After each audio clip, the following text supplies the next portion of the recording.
Hello, good morning and welcome to the third annual Institute of Community Reporters Conference, The Future of Lived Experience. This year's conference themes include talking a bit about the future of lived experience, the role of lived experience in social justice, how we and other organisations can work better with stories and the people who share them, and the types of spaces that are secure enough for authentic storytelling to take place.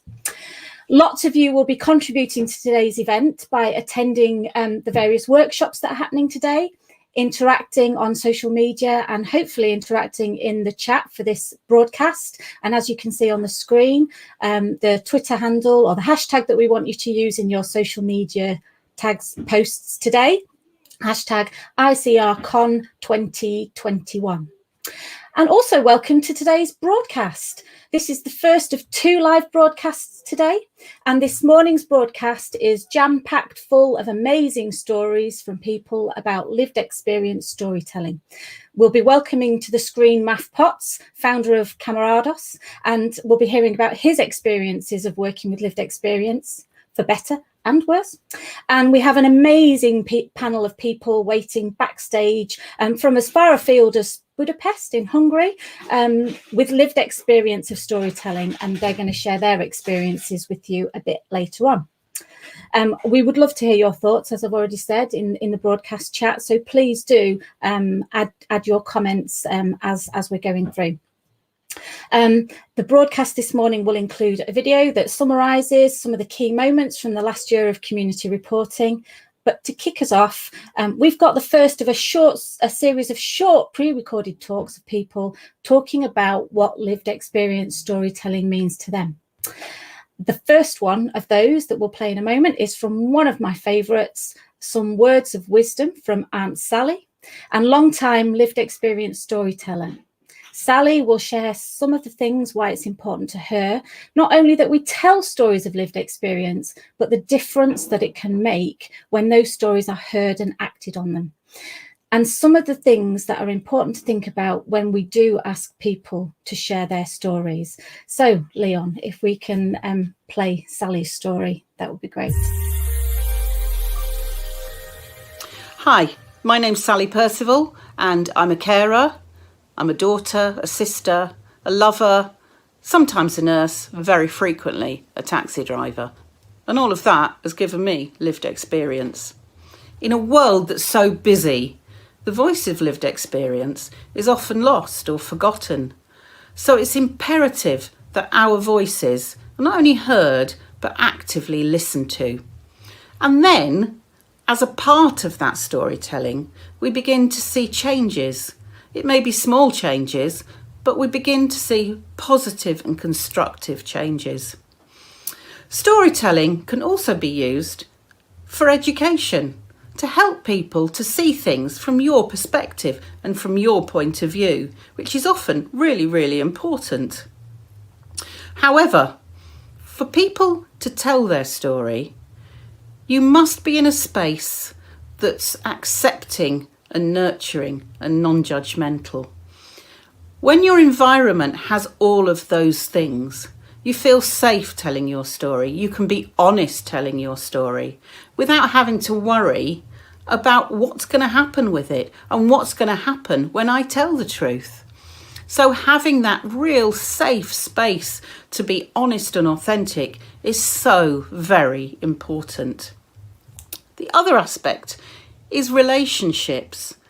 There must be good relationships between the storyteller and the story listener, even if it is that person is just willing to listen and be non-judgmental. The other thing that I think we sometimes forget when we're storytelling is to celebrate the successes. Celebrate when we see that change happening, because it's really important to celebrate success.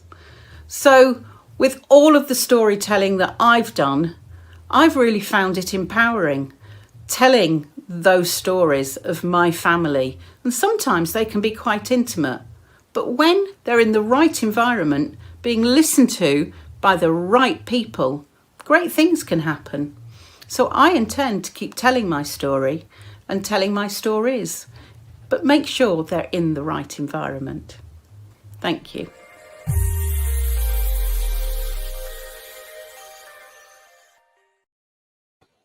Thank you, Sally. Being listened to by the right people and great things can happen. Lots for us to hold in our minds as we continue through this broadcast and then head off into the various workshops and spaces that are running throughout the day. Which takes us on to a quick rundown of what is happening today and how to join or register if you haven't already. So we've got, following this live broadcast, time to grab a brew and then join the 11:30 workshop, which is about getting better at working with lived experience and developing a manifesto around that.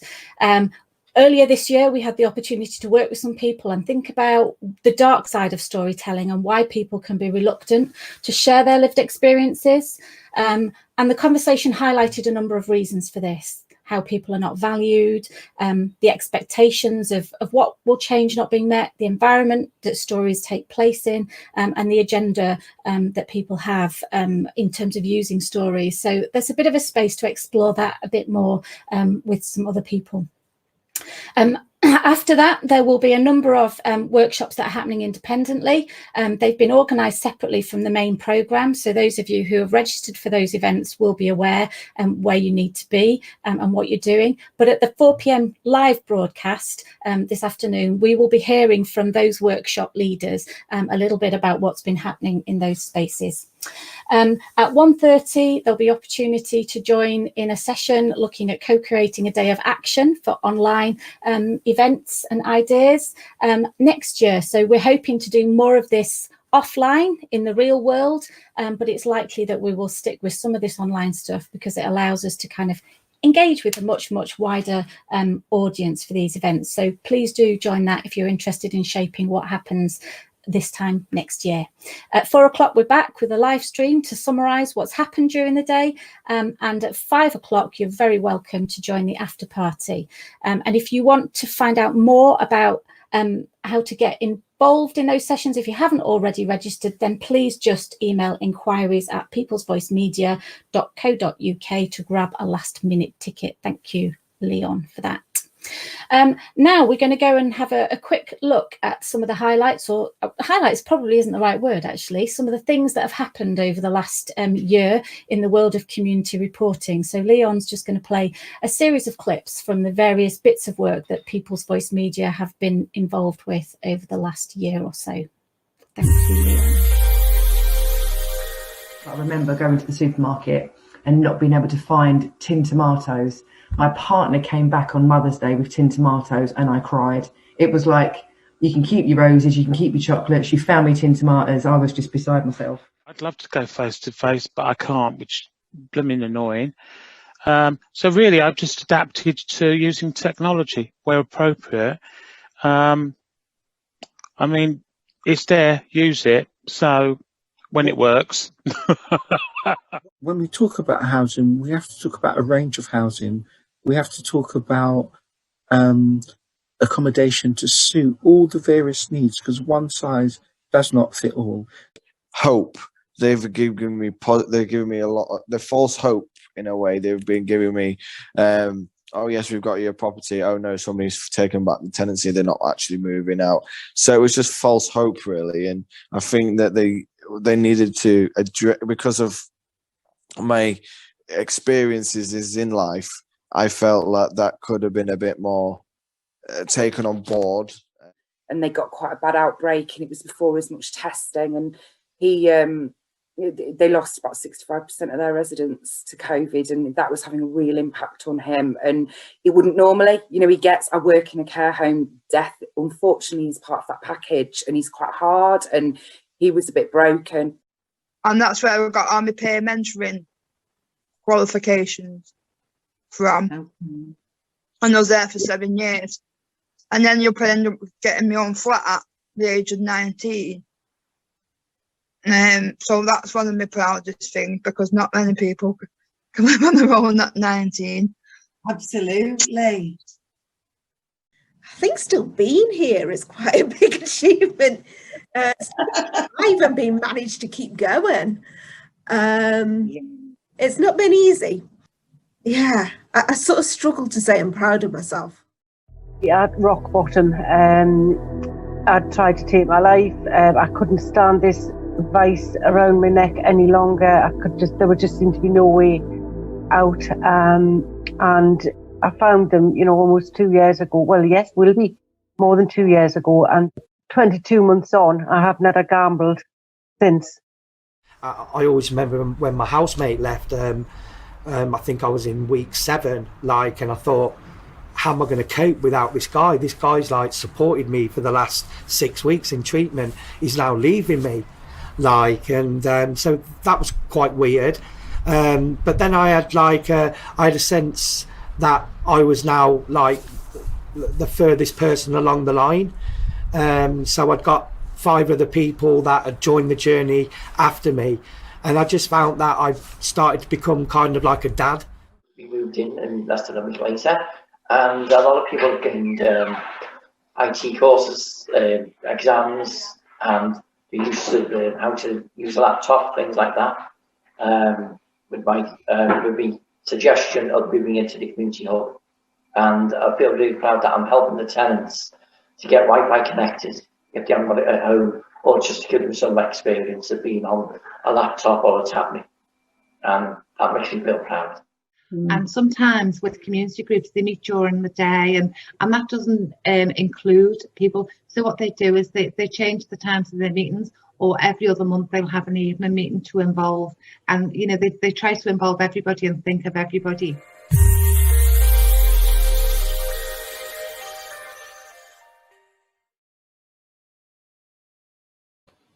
Wow. I don't think I'd appreciated quite how emotional it would make me feel to watch all those clips back, especially having been involved in quite a lot of the work that went on around that, and hearing some of those stories firsthand, but also not just hearing the stories, seeing the difference that they've made in the different projects and bits of work where they've been used, and the breadth that you could see there of stories and examples, lived experiences around well-being, women's voices, the recovery stories, housing and well-being, and so much more has gone on this year. I know that's just scratching the surface of some of the stuff, that the amazing work that People's Voice Media have been doing over the last 12 months. And more, actually. The last 12 months itself has been incredibly difficult and challenging for so many of us. But it has opened up many, many opportunities.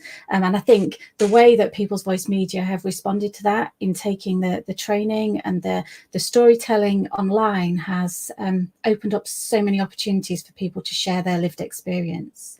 And it's remarkable how quickly People's Voice Media were able to adapt and mobilise experiences from across the country country, particularly in relation to the experiences that people have been having through the pandemic. And this was the case for some of the work that we did with Emerging Futures, stories of the pandemic from the Camarados movement, and a couple of the clips that you saw at the beginning of that summary were from that particular project. And it was a joy to work with Yvonne from Camarados and gather those stories, not just from the UK, but also across the Atlantic and other places as well. And in a moment, we will be joined by Maff Potts from Camarados, who will be talking to us a little bit more about the movement and his experiences of working with lived experience. So Leon, would you like to roll the title?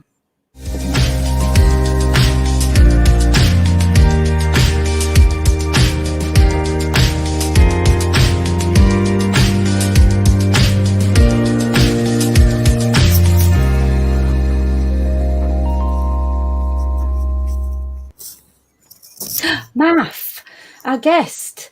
Hello. Welcome. Hiya. Great mug, great shades, great sunshine. Hey. Always trust Maff to bring a bit of sunshine into the space. Well, so Maff, go on. Normally I bring my piano to every event because I like to try and connect with music, but I just look at this day. I had to bring the whole event outside today, and it just makes me think of that Warriors song. Everybody loves the sunshine. Bum ba bum, bum ba bum. My life in the sunshine. I've got a terrible singing voice, sorry, but everybody get down. Come on. It's not that bad. I'm not keeping an eye on the comments in the chat, so people can say what they want because we can't see it. It's fine. So Maff, 20 years working in a system that didn't value lived experience, decided to take some action, do something about it. You've gone from public living rooms to human hospitals to spoon rooms and goodness knows what else in between. And Camarados is an ever-growing movement, evolving, connections happening all the time. Being more human with one another. I nearly wore my T-shirt, but I didn't because I thought maybe we'd end up, looking like twins. But I did put the badge on. Wrong side. I can't point to the right side on this StreamYard thing. I nearly did. I nearly stuck my Be More Human T-shirt on, but today was a Hawaiian shirt day, Kat. I mean, I had to. Shades, Hawaiian, sunshine. It called for it, I think, don't you? Absolutely. You blend in nicely with the background of trees there. You're in disguise. That's what it is. Camouflage. Hello. Anyway, down to the serious business. Enough frivolity for now. Serious business, this lived experience storytelling. Be great to look, Andrew Fuller says Maff is very hip, so cool. We don't need to know that, actually. I'm loving Andrew. What a dude. Andrew. Anyway, back to the main agenda, lived experience storytelling. I'm interested to know from you, Maff, how has lived experience influenced you and the development of Camarados, where you are now in your life, and maybe how your experience plays into that a little bit. So shall we kick off with that and see where we go? Yeah, well, I guess I don't normally tell my personal story because there's far more interesting people than me. But yeah, I mean, my lived experience started years back when my mum died when I was 18, my dad when I was 21, and I ended up spending Christmas volunteering in homeless shelters, and that was my Christmas for about 14 years. And the main thing I took away to begin with was that I went to these homeless shelters every Christmas thinking, aren't I an amazing guy? I'm just so wonderful. I'm giving up my Christmas for these poor helpless people. I'm amazing. And of course, what happened was I discovered that they got me through Christmas. People who had nothing, people who had absolutely nothing, allowed this stupid white middle class privileged boy to have a conversation with them, and it was that they kept me going. They got me through some very tough times, and then that kind of was my way into working in the homeless sector for 20 years. But then what I found out, was that their stories, which had changed my life, didn't seem to figure much.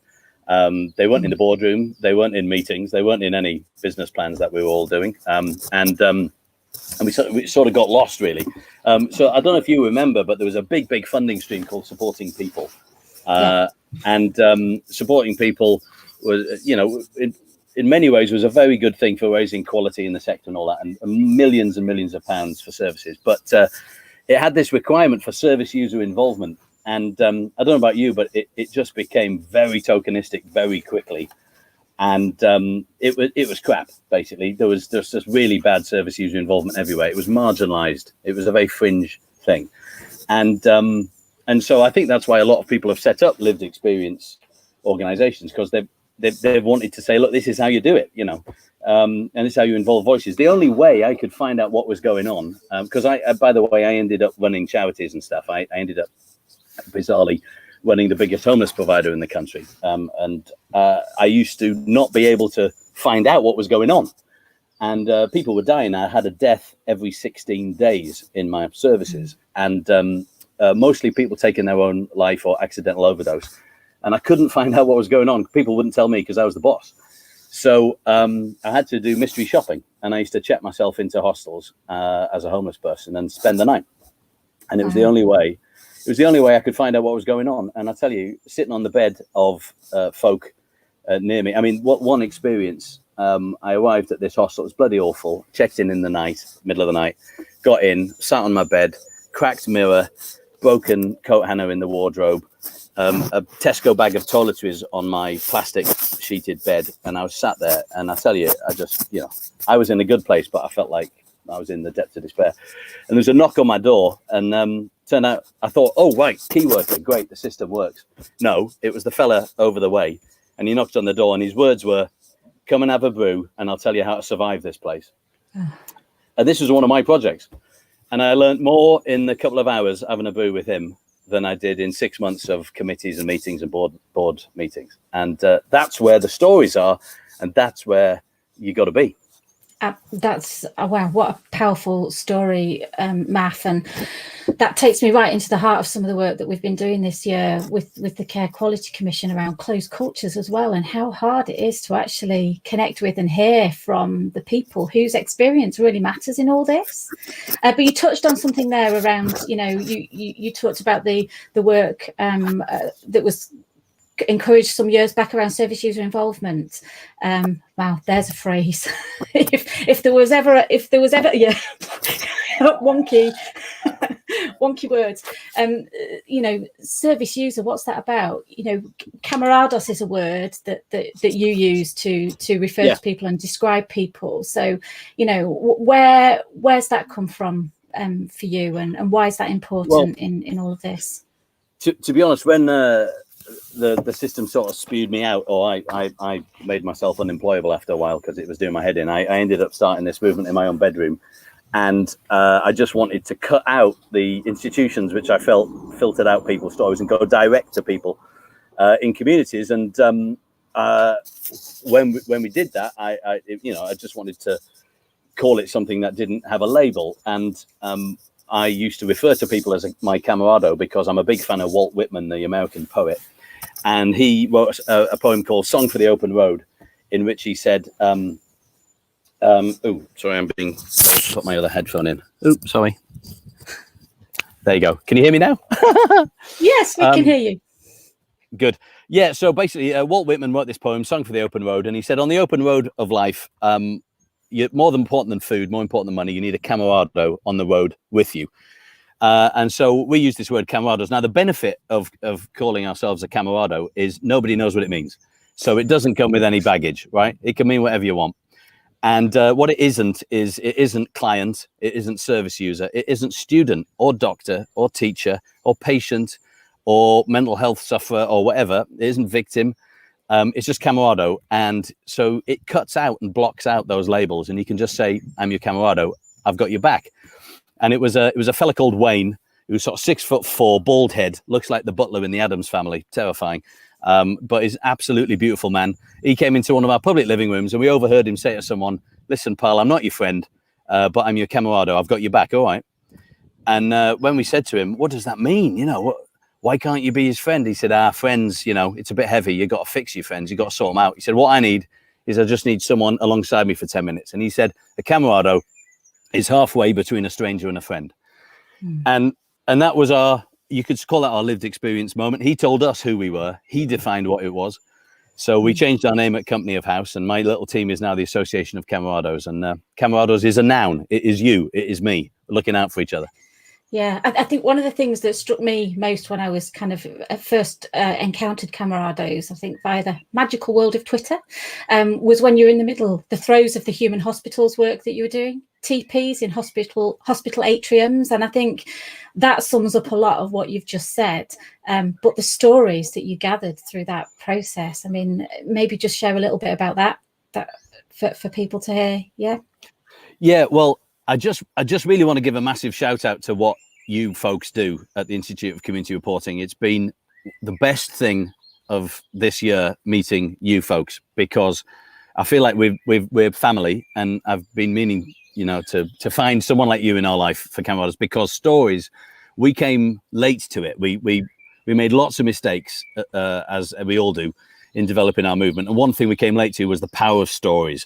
And, you know, movements grow on the tongues of poets. That's how revolutions start, you know, not notices, not business plans, not reports.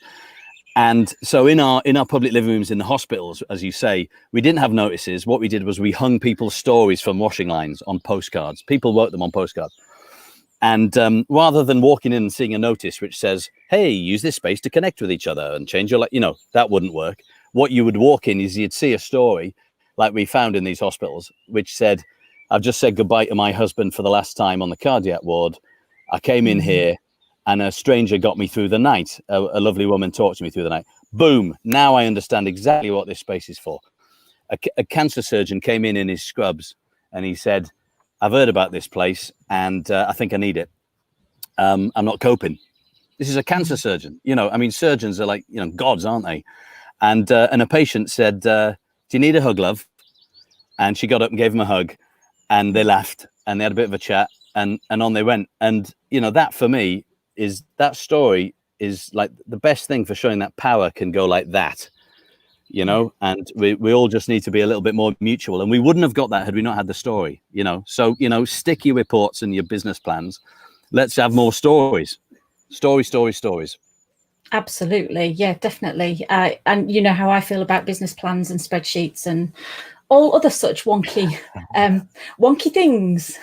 Stories, definitely. And I think that will come out much more in some of the workshops and things that people are going to take part in today. I was going to say we were just going to move on to talk about, you know, all the things that we think in a system affect change. And you talked about, you know, your route out of the system into what you're doing. I think many of us here share a similar kind of experience in that, and have become so frustrated and so disillusioned with it all. So maybe just before we move on and listen to some other people's experiences of storytelling and what it means to them, what's the future of storytelling for you and for Camarados in a few words? In a few words, crikey. Right. The thing is, we're trying to build a movement, not an organization, because I tried the organization thing for 25 years and it's very frustrating, incremental growth with all joy vetoed by the board. So what I want to do is grow it exponentially with people, and that takes stories. You don't move people otherwise, and people don't take action unless they're moved. So if I was to say to you, how do you end racism? You wouldn't set up an organization or write a report. Well, you might do, but it wouldn't really work. You end racism by all of us being anti-racist. So if we're going to move things, we're going to need to do that. We're going to need more stories. And actually, one of the things we've not been very good at is getting our learning strategy right. And so I'm really hoping to work with folks like you to make sure our learning strategy is powered, engined by stories, constantly iterating what we're doing and pushing the stories out. Stories do two things. They make you learn, is what we're doing working? And you've got to get straight to the heart of the matter by listening to people. But it then also inspires other people to take action. And you get two in one hit. And that's why, you know, people sharing their lived experience is very hard. It's very brave. And I personally, every time I share my lived experience, have an immediate attack of remorse. Whenever I have a case of the black dogs, which happens often with me, I go public about it because I feel I want to give other people permission. But I always feel terrible afterwards. So I have huge respect for anyone who shares their story, huge respect. But by doing so, you are doing about the biggest thing you can do with your life, is you're inspiring others to take action. And the simple thing in that is that you're reminding everybody, yourself, each other, those you're connected with, that actually we're all human and we're all Camarados. Yeah, it's baby. no more complicated than that, really. My life, my life, Fantastic. my life. In the He's off again, sunshine. look. Bum ba bum, bum ba bum. Brilliant. Thank you, Math. That was great. We're gonna move it on now. We're gonna watch a couple of more of the short talks. They're not really TED Talks, but we have kind of referred to them as TED style talks that people have done in preparation for this. And we're going to hear first from Garba. He's a West African living in Denmark. He's talking about his lived experience, which includes a love of travel, his lived experience of feeling alone in a crowd, and the value of developing a wide network of interesting people, and the importance of family as well within that. So Math, we'll sit back and watch this. We'll have a bit of a reflect, and then we've got one more after that. So sit back, enjoy the sunshine. And Garba. Hello, my name is Garba Jallo. I'm from Denmark, as you can see, but that is just a part of the story or part of the lived experience. So, in fact, I'm originally from Mauritania in West Africa, where I was born and grew up. And I started my journey, in fact, 40 years ago, where, since then I've been traveling around. And as one of the Danish icons, Hans Christian Andersen said, to travel is to live. But at the same time, of course, it has some prices. And one of the prices that I would like to share with you, which is one of my lived experiences, is a kind of being in a crowd alone. Like if you live in the middle of London or New York, but you are alone with a lot of people around you, millions of people around you. It has some advantages, but also disadvantages. So this is one of the prices one has to pay to be in a crowd, but also the privileges. But how to cope with being alone in a crowd? One of the ways of our coping strategies I have used, in fact, is to have a huge network of very, very interesting people, a network of professional people, where I have, with which I have really good professional relations. I was just communicating with people now from Hungary and Germany to help, solve some issues with the EU platform. And then in my office also like that. We have about, as I mentioned, about 20 languages. So some of the strategies is to be very, very busy, in addition to having this huge network of professional friends, but with weak personal relations, very weak, but professionally very strong, but personally very weak, because they don't know me much and I don't know them really deep down. And then being very busy, having many projects, multitasking all the time, working very hard, and then traveling, taking photos, and as you can see here, bringing Africa all over. Wherever I go, I bring Africa with me, because if I cannot stay there, then I have to bring Africa with me. Music all the time, African music, the best music in the world. Photography, I love photography. These are some of my photos you can see here. Next to a drawing of my daughter. And then finally, the most important is to have really, really beautiful family, great family with, my wife from Norway. We met in 1987. So this is my lived experience, or little bit part of it. And I'm happy with it. And I feel lucky, especially in this Corona time, because I think that some of the things that I do help me cope with many of these challenges.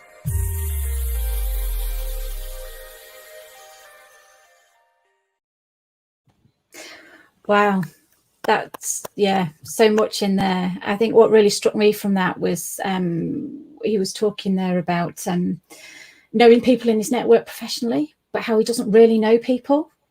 How many of us kind of go through life and we don't really know each other's stories at all. We kind of very, very powerful. Yeah, I also think that this is what you get though when you hear people talk about their lived experiences. Garber said, you know, when he described his life, he described it through music, through art, through family, and photos. Photos. That's actually how we talk about our lives. But you would not know that if you walked inside services, because that doesn't come up often. And yet, this is the stuff that matters to people. You know, I love that. I love that. What a lovely fella. Yeah, absolutely amazing. And reference to one of the greatest storytellers of all time there as well, Hans Christian Andersen. But we're going to watch another clip, and after that we're going to invite the panel to come and reflect on, you know, what's happened so far this morning, but also, you know, share a bit of their experiences of lived experience storytelling too. So yeah, we're going to hear now from Ramesses. He talks about his experiences of growing up as a gay trans man, and how empowering it's been for him to share his stories and the work that he's done for the LGBT plus charity, Just Like Us. So yeah, Leon, let's hear from Ramesses. Hi, I'm Ramesses. I use he, him pronouns, and I'm a gay trans man who's currently volunteering for Just Like Us, a charity that empowers and trains young LGBTQ plus people to go into schools and talk about their lived experience. Growing up LGBT plus in a conservative town, it took me about 13 years to figure out what labels I could use. I always knew I wasn't a girl, but I always thought there was something wrong with me. And I was really confused about how, doesn't matter how hard I was trying, I could never really fit in. When I was about 13 or 14, I finally started to realize what gay and trans actually meant. I'd only heard them use as slurs, and I remember a lot of people told me there were terms I shouldn't use, and I should stay away from those people. And once I realized I was transgender, I remember feeling a lot of relief for finding my identity, but also a lot of anger at how I grew up thinking that my labels and my identities were something I needed to steer away from. And all of this could have been avoided if I actually had access to LGBT plus education in schools. And this is why I do what I do, because I feel that telling my story and explaining to other people my experiences actually makes them understand and encourages them to have inclusive education in schools and to reach out for help whenever they need it. For me, as a young LGBT plus person, it's really empowering to be able to walk into a school and tell my story, especially because I always feel like people are not ready to listen, or people think that my existence is up for debate.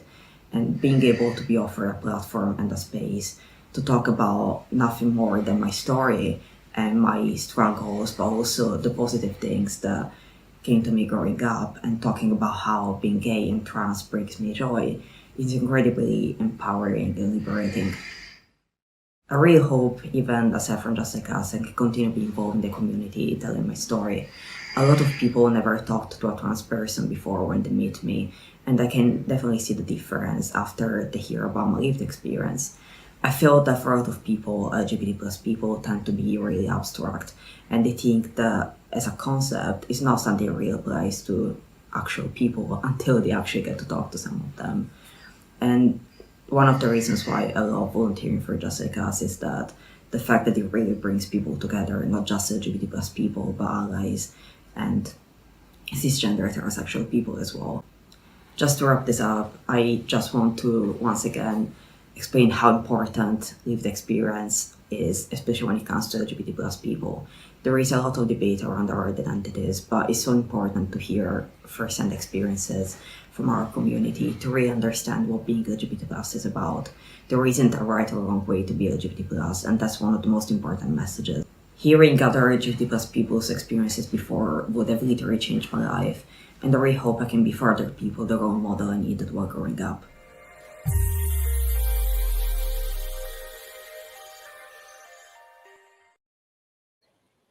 Wow. Yeah, really, really highlight the value and importance of stories. Such an amazing experience. Yeah. But you know what? It's a very tiny thing, Kat, but he said this thing. He said, sharing nothing more than my own story. Can I just say that you can't listen to Ramesses without thinking what he's doing is world-changing, mind-changing, life-bending. I mean, incredible. But he in himself doesn't think it's very much. And I think this is an issue with lived experience, and it's a problem we got to think about, is people don't value their own story. And telling your story is not a nothing more thing. No. You know, what they are doing by going in and talking about LGBT plus and trans issues is it's gonna stay with people forever. That's not a nothing more thing. Yeah, and the value for him being heard and listened to, as well as the value to the people who are hearing his story as well. Yeah, absolutely. Mind blowing. So we're about to welcome onto the screen the rest of the panel. So yeah, Leon, let's roll the title for the next bit.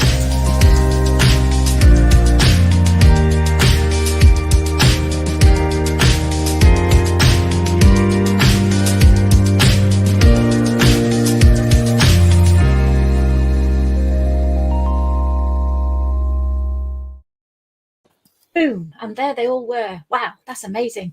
I'm not even going to begin to introduce everybody myself, so I think we'll do a quick round of introductions. Obviously, people have heard from Matt, but big welcome to you all. And I'm going to start with Isaac, who's top right of my screen.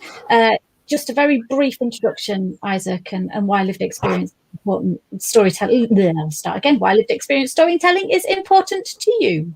Sure. Hi, everyone. So I'm Isaac and I live in East London with my partner and 4 dogs. So lived experience storytelling, bit of a mouthful, but sharing my story is really important because for so many years, no one ever wanted to listen to what was important to me. And I think that for me, being able to share my story in a way that helps me manage every day's ups and downs has been really powerful.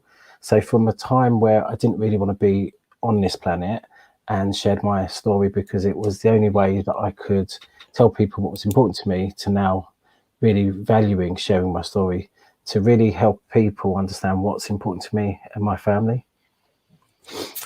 Thank you, Isaac. Safi, we'll come to you next. Good morning. Such powerful personal accounts this morning. It's great to be here. So I work with Women's Voices Movement, which is based in Manchester. We're a group of women that said enough is enough and formed a community to say we want to be heard, we want to change, we want to be involved. So lived experience is something that we kind of have quite a lot of a debate about because not everyone kind of recognises that or wants to be identified by that. But the way that we do describe it is about our tribe of women.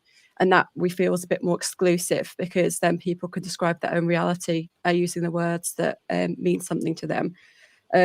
Growing up biracial in London, I never really thought about lived experience. I had a lot of experiences myself, but I think finding storytelling and the movement really helped me be able to kind of talk about my own experiences and find other people like myself. And I wouldn't have had that opportunity without recognising that lived experience is really important. Thank you, Safi. Dio. Hi everyone, I'm Dio. I work at the University of Manchester. I research racial justice, and I think for me, the importance of storytelling cannot be overestimated in the sense that actually it allows people to own their own narratives, particularly in kind of public service delivery. So listening to all the different stories this morning has been really kind of eye-opening and really kind of even further, not that I needed any more convincing, but just ensuring that my research really centers, the voices of those who have experienced kind of racism, discrimination. So, thank you, Christina.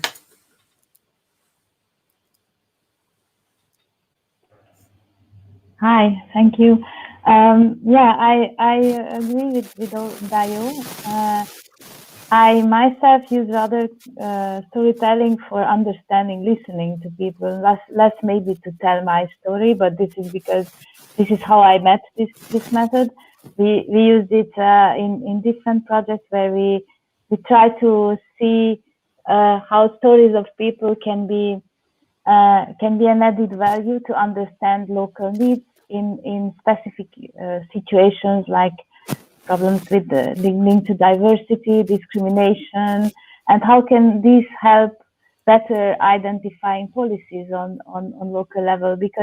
And I think this is a very big strength of this community reporting movement. It's not only about individual stories, but it's also about how to bring all these stories together and how to understand them as typical or important social tendencies or problems, challenges. I really appreciate this side of this movement. And yeah, so maybe I will conclude by this. No, thank you. I was just going to say, Christina, you make a really interesting point there, and maybe one we can explore as part of the discussion around actually, you know, I know Maf and I touched on that kind of whole policy driving change thing, but actually, you know, the issue of how our stories of lived experience influence change and policy is really, really important. So yeah, just to hold that thought in our minds really, and think something we can come back to. And last but by no means least, Sophie. Hi everyone. So mixed race, bullied, disabled, poor, mentally ill, psychotic, they're all labels that have been shackled around me as a child, someone of LGBTQ parents, different minorities, and straddling a very poor community, whilst also having a love of the mass media. I felt constantly shackled and labelled and conflicted, and lived two very fragmented lives, which led to a life of very awful crime and whatnot against me, and then labelled again as victim. And it was actually through telling my own story that I realised how powerful stories can be in connecting people from all walks of life. But I wanted to do more than my own. And for me, that was where my skills in the media came in. So rather than journalists coming into our area, using it as the perfect grim backdrop, I was the perfect case study. I set up my own online magazines and blogs and vlogs. I eventually got into the dark world of journalism, but actually journalism can be really powerful when it's done from the community up. And so whilst I don't fit very well in a newsroom, that's quite valued now, that I'm at home and manage my own issues here. But most of all, I now set up my own platforms, blogs, vlogs, magazines. I still work in the media because I believe in both worlds together, on social media and mass media, and most of all, community heart. So I'm really pleased to be here, and I got connected with People Voice Media and Community Reporting the Initiative at the Mental Health Museum in Wakefield, West Yorkshire, which is actually based in a dark place. It was previously dark towards me at a hospital where I used to be when I was poorly, but actually it was a revival of me as well, and getting my own voice back, and most of all with storytelling being listened to. So thank you.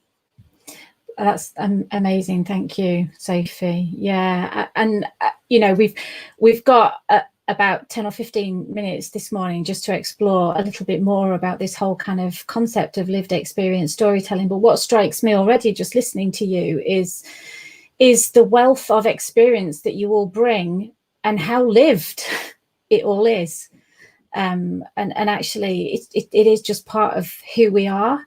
And the issue of labels has been touched upon a couple of times as well through the videos that we've watched, through talking to Maf and through listening to you all here just now. But yeah, I'm just going to throw it open and invite any kind of reflections or comments from panel members, and we'll see where we get to in the next sort of 10 or 15 minutes. Don't all speak at once. Isaac, go for it. I was really struck by the idea of kind of lived experience being used to support development of policy or public sector responses. And actually, for me, often my lived experience is used in a really negative way, and it's actually I'm storied up in a way that doesn't make sense to me, doesn't support me telling the story that's important to me, or it re-traumatizes me. So I think when we do kind of support people to share their lived experience, sometimes it's just about bringing people together and listening without kind of responding. And when you know, I never imagined that my lived experience would make a difference to anyone, let alone make a difference to me. And there's something really important when you share your story, that it helps you, and it's helped me in terms of my own recovery.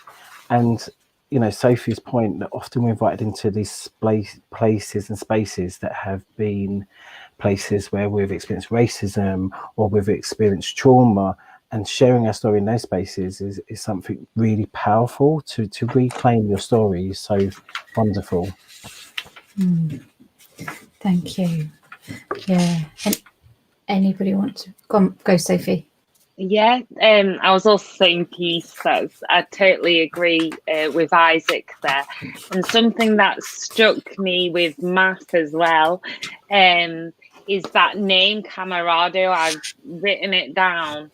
And that is often the best advice when people say, how can I help you? So how can I share your story?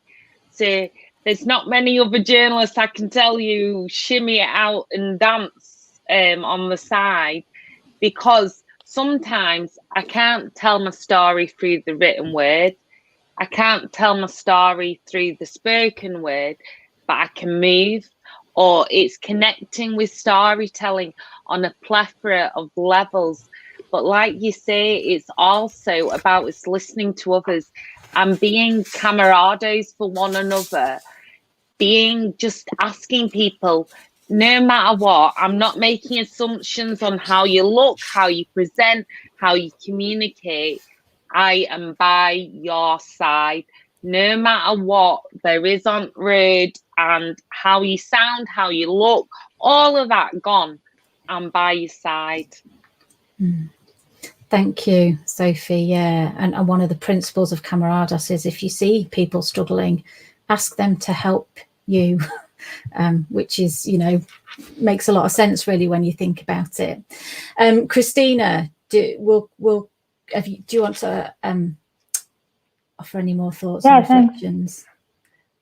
I just have a reflection about some, as I said, you talking using community reporting or stories as being listened to by public policymakers and so on. But it has also, according to our experience, it has a very good use for making people participating in processes. And this is basically what I'm the most interested in my professional life, that trying to build participatory actions and processes, let it be in cities or let it be about trainings or teaching or anything.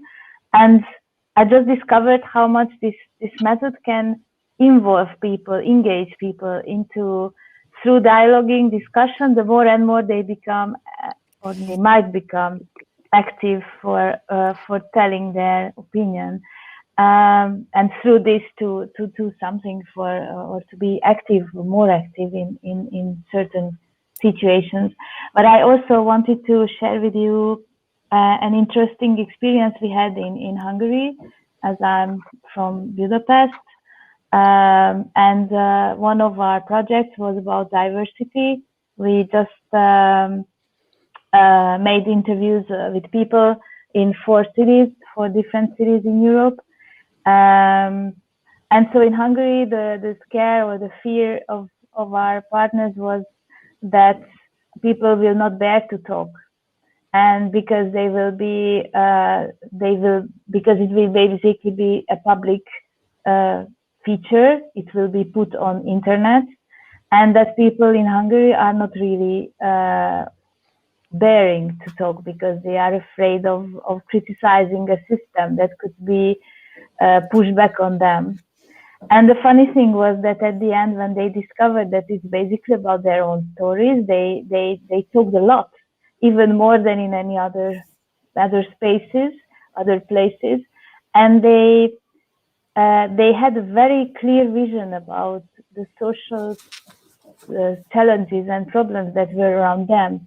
So I found it really interesting that the result that we had by this project or these interviews, it was really corresponding to those that the social researchers made with their own guided interviews. Basically, we had the same ideas coming from the people than those coming from social scientists. Of course, it's not meaning that social science doesn't count, because of course it counts, but it's strange to see, or it's good to see that people can be also aware of what kind of processes they are in. Yeah, so wow, thank you. No, but that just highlights the power of people's individual stories and how different it is when you give people the space to talk from personal experience rather than just always kind of talk coming from the system experience, if that makes sense. Yeah, really, really powerful experience. Thank you, Christina. I'm going to go to Safi and then Dayo, if you want to pick up from there. Thank you. Thank you. I just want to reflect back some of the things I've been hearing, really. I love Math's kind of word mutuality. I think that's just brilliant. One of the things we try and do in our women's group is instead of going from like an invited policy space, which, you know, Isaac, you mentioned, we talk about claimed spaces and community. So people are often surprised when we invite them to our women's group that they're expected to do all the icebreakers and take part as much as anyone else, because it really does break down those hierarchies. But everyone leaves feeling like there's been mutual respect, there's trust, there's, you know, everyone feels safe. And I think that's so important when people come with certain expectations, sometimes disrupt that and have those, what I call, and what other people have kind of mentioned is like conditions of good storytelling, conditions where people can connect and leave some of those hats behind them and some of those assumptions, and just being in that safe space and having that experience. It's sort of the soft learning rather than the hard learning of you will do this or you will do that. Just by having that experience, you learn passively and listen from other people as well. And I think that's really powerful. And I hear that in what other people have said today as well. Those types of spaces are just so important. Yeah, similar to Safi as well. I'm just going to reflect on all the different kind of conversations and things people have been talking about. So Sally's, the first video from Sally, and then also Sophie's introduction, I think they were fantastic kind of ways of showing the different identities and intersecting identities, basically, that give people their own unique lived experiences, and how, you know, it's so important to get all these kind of different shared, you know, different perspectives into a room. And, you know, Isaac talked about space, you know, we talked about kind of the right conditions. Safi talked about that as well. And I think it's, you know, how do we curate these type of spaces where people can bring, that's not re-traumatizing, because then that's not something I want to do with lived experience. It's we don't want to re-traumatize people. We don't want them to come and consistently share their pain over and over again and nothing's happening. You know, it's not a space that I want to be a part of. So, you know, what are the ways that we can make these spaces really safe for people to feel comfortable enough to know that actually I'm sharing my experience, but it's going to mean something. It's going to influence change. You know, it's going to influence the way services are delivered and the way policies are written. You know, and I think this comes to, we talked a little bit about power dynamics. You know, how are we encouraging the policymakers and, you know, people, service providers to think even before coming to these spaces, what are they going to share? What power, you know, are they going to bring to the spaces, to bring to people who have given of themselves and of their time to come and, you know, talk about what they've experienced. And then I think Math talked about it really well in terms of how he went to this space and understood kind of this journey that people go through. And it's, you know, what are the ways that policymakers can really think about how they're using these experiences to actually transform, you know, to transform policy, to transform services, so that it's not just like, oh, that's a lovely story, but actually let these stories drive something, drive change. And I think this is where my research really hopes to really kind of focus on, is how do we make these stories count for something and matter in kind of the ways that we do what we do. So yeah, that's my reflection. Yeah, absolutely. Spot Absolutely. on, Dayu. Yeah, thank you. Before we carry on, Math, I'll let you speak in a moment, but I'm mindful that Christina, due to time zones and things, is going to have to duck out in a moment. So I just want to take the opportunity to say a massive thank you, Christina, for joining us today. So do stay, and if you've got anything else you want to say before you leave, please say it now, but do just duck out when you need to. So thank you. Okay, thank you very much. Yeah, I think it was a nice ending to say that we basically lead for creating some change with the help of these stories, I think as far as I discovered the more this method and this aspect, I find the more and more ideas how easy it's to be used and how evident, and I think this is what I really appreciate in this method, let's say, is that something simple and very, very effective in many cases. So thank you a lot for having invited me. I'm sorry I will have to leave you now, and we keep in touch. Yeah, thank you. Thank you. Goodbye. Bye. As Christina leaves, I will just say we are going to continue this conversation for another 5 minutes or so. So please do stay with us. I know we've come up to the hour, and then we're going to play out with one more of the stories talks that we pre-recorded, which is well worth sticking around for. But before we go on to that, I'm just going to invite Math to say a word, and then Isaac, if you want to come in too. Yeah. Thanks, Kat. This is a cracking panel. What lovely people. I'm massively inspired by all of you, and I could listen all day to this. We should keep going. I just got to say, the funny thing is, right, about lived experiences, it's in a box in the corner. And it was something I think Dayo said, right? It's that, what a lovely story, right? It's infantilized and it's put in the corner. It's a nice to have. This drives me insane, because how on earth are you going to know what's going on unless you start with the stories? Okay, it's not a bolt-on, and I think this is the thing, right? So let's think how do you change the world? Big phrase, make a difference, right? Is it governments, right? Presidents? Is it global companies? Is it global media? Well, think about those three things. Okay, so who votes? People vote. Who buys products? People buy products. Okay, who watches TV and YouTube? People watch TV and YouTube. So what's the common denominator between all these power bases, right? People. So it starts with people, surely, and not in a distorted way about what's going to sell to them and what the brand loyalty is about. No. Where are they at? And some of you are probably fans of asset-based community development. Terrible jargon word, but one of the things that I learned from that was you go where people are. You don't ask them to come where you are. Mm-hmm. Okay, it starts where they are. And look, I'm a white privileged man. I had all the platform I needed, right, to get on in life. But I'm calling it out that I've been to the chief exec's room and I've reported to the board, and it's insane. There is nothing there that related to the work we do. The number of times I've tried to get my board to visit things, to see things, to hear people. No, I'm sorry, we don't have time on the agenda today, Math. We've got a lot to get through. Well, what are you getting through if it's not experiencing the mission? But the mission is outside because we've got an agenda, Math. And that's why I had to opt out. So, it's bullshit. We've got to call it out. We've got to start with the stories, not bolt them on. Yeah, absolutely. Thank you, Math. I could respond in so many ways to all of this, but I'm not going to. Isaac. It's been touched on, so I think we all agree space is really important and the value of lived experience stories. But as someone that shared my story, the one thing that really sticks out about this movement is that I left with something more than I came in. Often I share my story and that's it.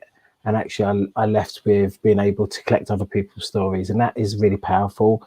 People not only, sharing their stories, but then moving on to collect people's stories. And I hate this phrase, but weaponizing, being able to use stories in a really powerful way. So I think those blurred lines between who collects stories and who shares stories and that space where you give people something is really important. Thank you. Before we say goodbye to everybody, I just want to see if there's a closing comment that people would like to make. So I'll start with Sophie. Yeah, I think something that I keep writing notes about is the creating the right spaces. The first time I was actually properly listened to, maybe not heard, but listened to, was as a victim in court as a child. And that didn't create change. And that's why these important, safe, good, like nurturing grounds are really important, but also not to create a divide between health professionals and us service users, or us media people and the people, because at the end of the day, like Math was saying, it's the people that we all are, it's the humans. And I want to hear authentic storytelling from people in typical power. I want to hear it from humans, and we need to allow and almost de-educate people from the system to just share their soulful story rather than their agenda. We need to be able to share how to share your story, but also that's what's great about community reporting, is then also having the ability to share one another's story and listen and connect. And I think it's that, like Isaac was saying, it's being valued for what you bring, and you bring more than qualifications or labels or whatever. Gosh, no, the human spirit is what is life is about. And this is the beauty of community reporting, and people's voices, the power of the people. We are all humans. So it's about us all coming together in some storytelling synergy. Thank you. Dio. Yes, I think just a closing remark for me is just around, I guess, again, reiterating the importance of storytelling and people owning their narratives to counter some of these kind of narratives that policymakers or service providers, so assumptions that they have about people, and it's the ability for the storytelling to kind of counter that, especially when it's kind of not right. Safi. I think there's important here around tools as well. Up until years ago, I would have probably not told my story in any public space, but I've got over that. I've been involved in lots of different movements, and I've always been one to like pass the mic. And I think there's quite a lot of power in giving people tools, so that kind of hierarchy or that kind of thinking is almost disrupted. And community reporting does that, because it says, actually, as part of doing this responsible storytelling and sharing your story, and you're going to share your story so you know what it feels like, and then you're going to help other people share their story as well. So it's really, in terms of equity and equality, it's brilliant. And it looks like we've lost Kat. So this is a proper people-led panel now. So I'll just do my closing remarks and hope she reappears. This has added a nice little bit of drama to proceedings. Yeah, I just want to say that here she comes. Hey, she's back. There you go. Thanks. Did you just do that to add an edge to proceedings? Was that what it was about, Kat? Yeah.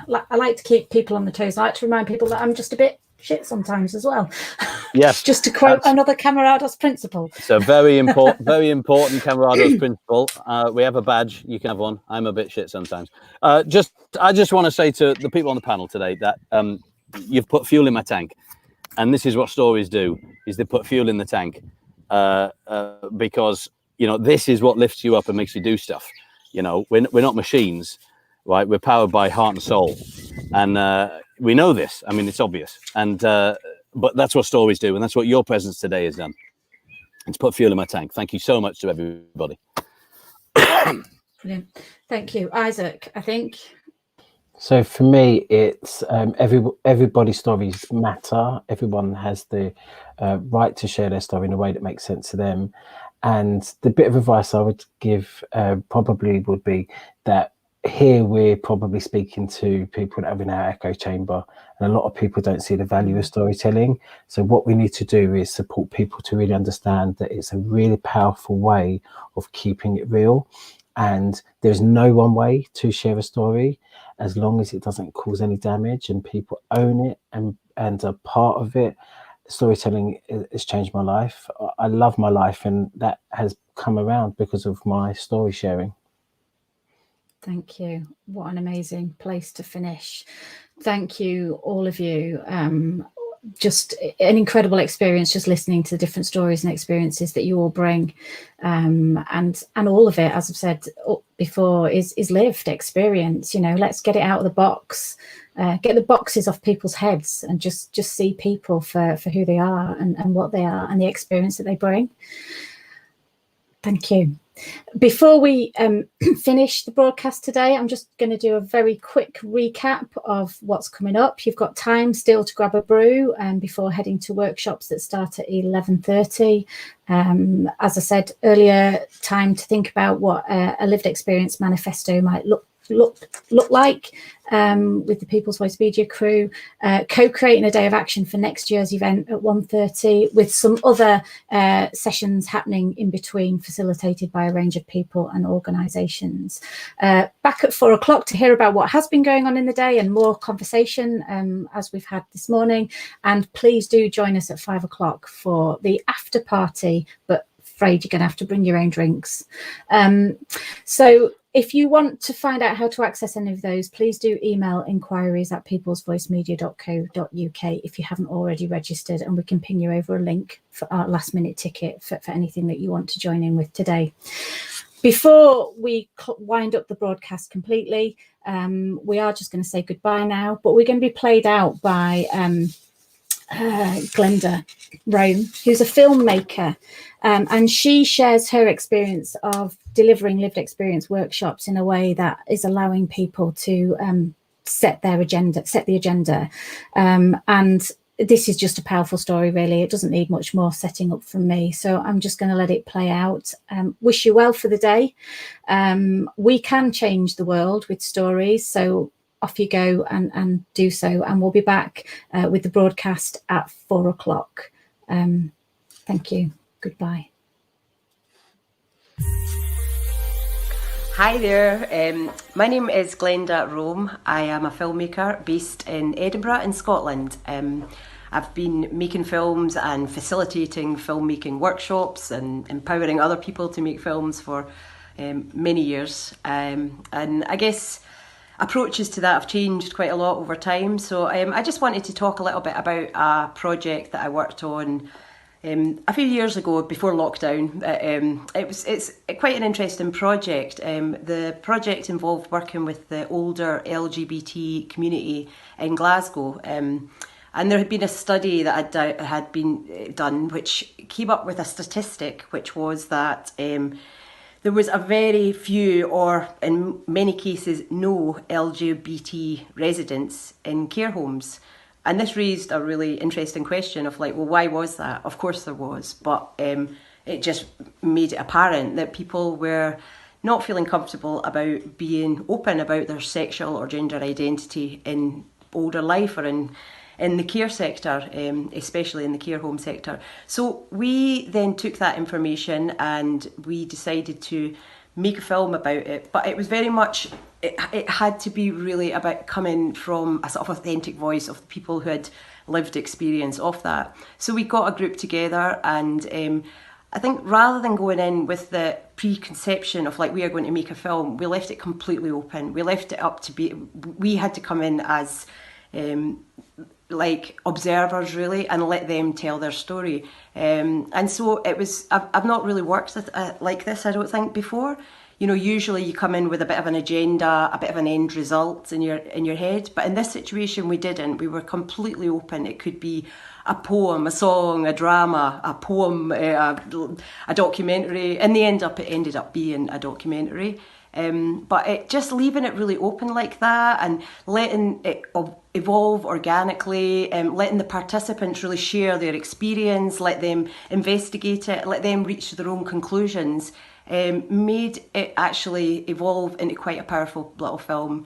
This has gone on to be screened at film festivals and has now gone on to change policy in government regarding approaches to care in the LGBT sector. I never accepted that I was gay probably till I was maybe about 22, 23.